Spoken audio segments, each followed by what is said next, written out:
it's 2020. Here we are in 2020 with a clear vision of how to move forward. Because when I was young, and I told people my dreams, most of them laughed at me. They said, yeah, right, when pigs fly, when we have a black president, I guess 1 out of 2 isn't bad.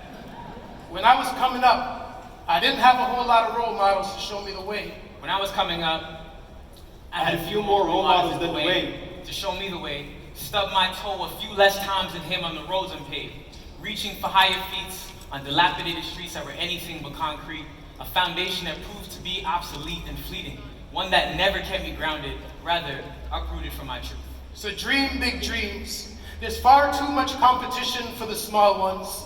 Have the audacity to hope for a life greater than your circumstances. Because growing up in the 6, when I was 7, I knew brothers that never 8, so they started carrying 9s. And our benchmark for success was barely a climb. Too many times I told my big dreams to small-minded people whose intentions were malign and deceitful.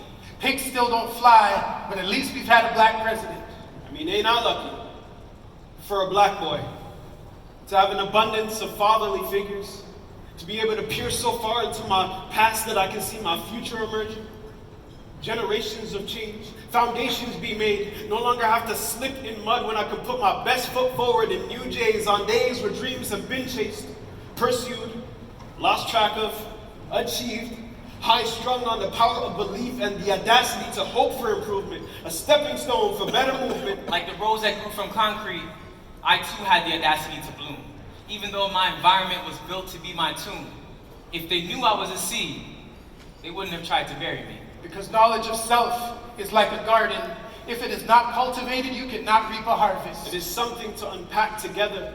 The gift that is community, always tethered. Storms weathered, testing umbrellas for generations to come. Can you stand the rain? I wonder if Martin's dream was always this big.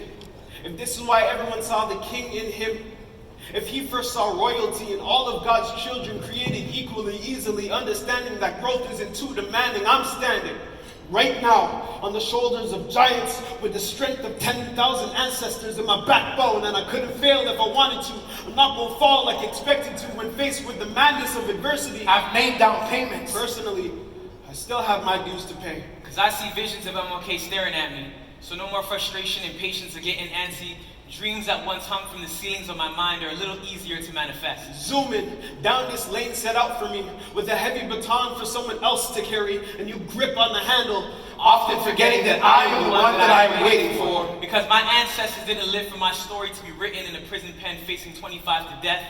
No one was made to be a spectator in life. We are all active participants in a race to fulfill our destiny. So when the baton comes, take it and run. Never let life catch you standing in the same place. Keep pushing, keep climbing, because success, it runs in my race.